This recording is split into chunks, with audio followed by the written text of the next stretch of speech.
میں نے کہا موضوع ان کا تیار ہوتا ہے جنہیں پتا ہو، موضوع ان کا تیار ہوتا ہے جنہیں پتا ہو انہوں نے کب کچھ کہنا ہے.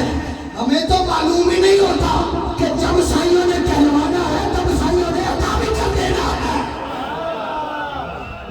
تو میں اپنے شیخ مکرم کی بارگاہ میں ایک سوالی کا واقعہ عرض کرنا چاہتا ہوں جو دربار شریف کا تھا.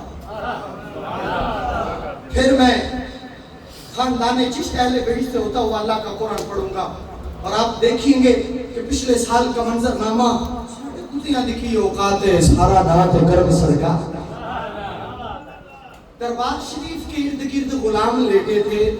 ایم بلاک سے آری والا سے رانا محمد رضوان ایوب صاحب کے بھائی وہ بھی بیٹھے تھے، رانا محمد کاشف، اور وہ انجینئر ہیں، آرکیٹیکٹ ہیں.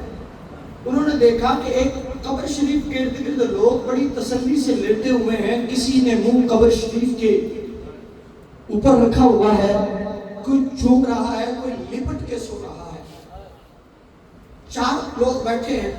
وہ کہنے لگے یار دنیا میں رات کے اس پہر قبرستان میں کوئی باپ اور ماں کی قبر سے بھی نہیں لپٹتا. کہتے ہیں یہ مردہ ہے، ہم لپٹیں گے تو عاشق ہوگی، کون قبرستان جاتا ہے.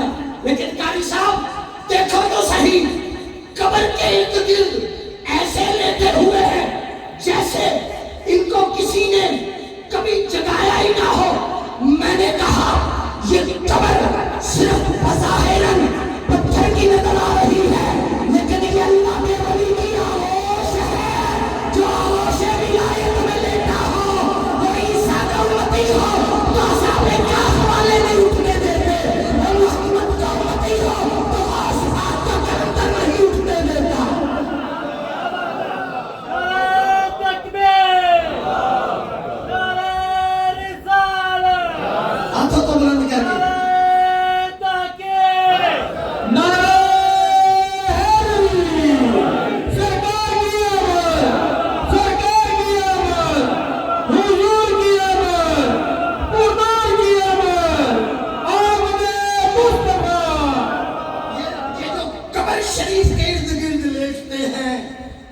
انہیں وہاں سے ابھی دیکھ دو، یہاں وحشت کا ٹھکانہ نہیں ہے. ایک اللہ کا ولی دوپہر کے وقت بیٹھا تھا. میرے شہنشاہوں کا کیا کہنا سبحان اللہ. یہاں جنہیں آخری صف میں لنگر مل جائے، جو آخری صف میں نہیں جوتیاں سیدھی کرنے والے ہوں، ان کلندروں کی بات یہ ہے وہ آنکھ بند کریں، اللہ انہیں مشاہدہ کروا دیا کرتا ہے. وہ فرمانے لگے کہ میرے حضور غوث زمان بدر الطریقت تاج الشریعت پاک سے رموز حقیقت قبلہ بڑے بابا جی سرکار کا اس وقت مقام یہ ہے کہ باطنی طور پہ حضور غوث اعظم کی کچہری لگتی ہے. اس کچہری میں لالا جو ہے وہ میرا غوث زمان حضور سرکار والا شاہ.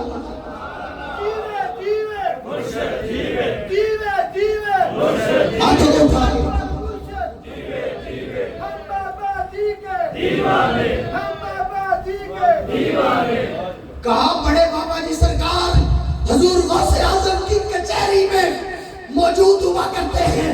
اگر تم کوئی بات بارگاہ غوث اعظم میں کرنا چاہو تو دربار شریف پہ حاضر ہو کے سائیوں کو اپنا پیغام دے دیا کرو. وہ پیغام حضور غوث اعظم کو دیں گے، غوث اعظم پیغام مولا علی کو دیں گے، مولا علی سے روکا آقا کریم کی کچہری میں چلا جائے گا.